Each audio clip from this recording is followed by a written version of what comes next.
அனைத்து உறவுகளுக்கும் அன்பான வணக்கம். வணக்கம். நாங்கள் இப்போ கொழும்பார் ஐயான்னு சொல்லி செல்லமாக நாங்கள் அவரை வளமையாக சொல்றாங்களோ. அவர் கொஞ்சம் காது கேட்க கொஞ்சம் குறைவு தான், பிளந்து காய்ச்சதான் அவர் வடிவாக கேட்கும்.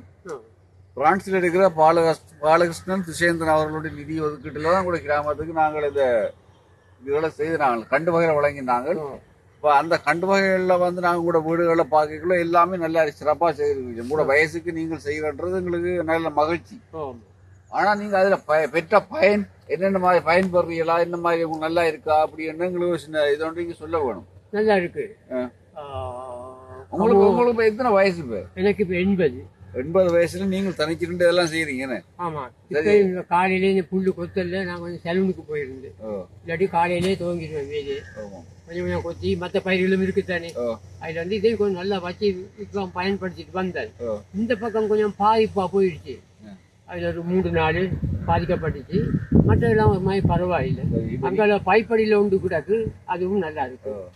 இதுக்கு என்ன பிரச்சனை எனக்கு விளங்கல்ல. சரி, இப்போ நீங்கள் அப்படி பயன்படுறீங்களா? இல்லை அப்படி? ஓமோ நல்ல பயன், நல்ல பயன். இப்போ இது இன்னும் கொஞ்சம் பெருத்து பழுக்கும். பழுத்த பிறகு கேட்டு வருவாங்க, கொடுக்கலாம். இதுவும் கடும் புளிப்பு. இது தோடை என்ற மாதிரி தான் நாங்கள் நினைச்சிருந்தோம். தோடை இல்லை, இது எலுமிச்சையை சேர்ந்த ஒரு இனம் தான். அதே போல அதுவும் ஒரு எலுமிச்சை. அது இன்னும் பூக்க காய்க்க தோங்கல்ல, அது மாதிரி எலுமிச்சை தான்.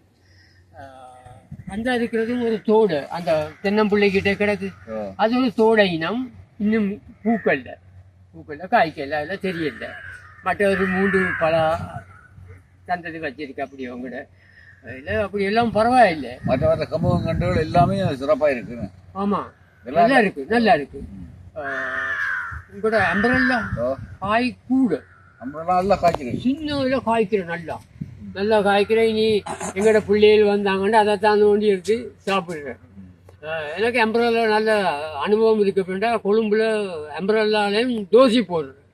அம்பரல்லாவை சீவி போட்டு வெட்டி போட்டு அவிச்சு போட்டு மாங்காய் அவிக்கிற மாதிரி அவிச்சு போட்டு எடுத்து தோசை போடுவாங்க. ஏ கிரேட் தோசை அது. மா தோசையை விட அம்பரலா தோசை ருசி கூட. நாங்கள் இது கூட சாப்பிட்டு இருக்கிறேன்னு தெரியும் தானே, செய்த தெரியும், நல்லா இருக்கும். பயிர் செய்கை பயிரெல்லாம் அவங்க நீங்க தந்திருக்கீங்க, அதை நாங்கள் ஒழுங்கா பயன்படுத்திட்டு தான் அதில் பிரயோஜனத்தை காணலாம். அப்படி காணாம விட்டா அதை எங்கள்தான் தவறே தவிர உங்களில் ஒன்றும் இல்லை. நாங்கள் அதை ஒழுங்கா பராமரித்து பாவிச்சோம்டா எங்களுக்கு அதில் பயன் கிடைக்கும். ரெண்டில் எனக்கு தப்பின இடங்களை பார்த்துற நேரம் நியாயமான ஒரு வருவாய்க்குரிய சாமான் தான் இதில் இருக்குன்னு எனக்கு தெரியுது. கமுகம் இப்போ இருக்கிற கமுகம் அவ்வளவும் அந்த மாதிரி இருக்கு. அதே மாதிரி அம்பரல்லா இந்த மாங்கண்டு பூத்துட்டு. சரி, இப்ப நீங்க உங்களுக்கு உதவி செய்தா பாலகிருஷ்ணன் துஷேந்திரன் அவர்களுக்கு நீங்க என்ன சொல்ல விரும்புறீங்க? அவர் தான் உங்களுக்கு ஹெல்ப் பண்ணினார். அவருக்கு நான் சொல்ல விரும்புறேன் எப்படின்னா, எந்த விருப்பம் செய்த அவருக்கு நாங்க பாலகிருஷ்ணன் துஷேந்திரன் அவர்களுக்கு கூடிய நன்றி செலுத்த வேண்டியிருக்கு. மக்கள் சார்பாக நானே சொல்லுறேன். அப்ப மக்கள் அதே சார்பாக சொல்லுவாங்கன்னு எனக்கு நல்லா தெரியும். நம்ம பயன்படுத்தினால் பிரயோஜனப்படலாமன்றது உங்களோட இதால வழங்கப்பட்டது எங்களுக்கு ஒரு நன்றிக்குரிய செயல்னு சொல்றேன்.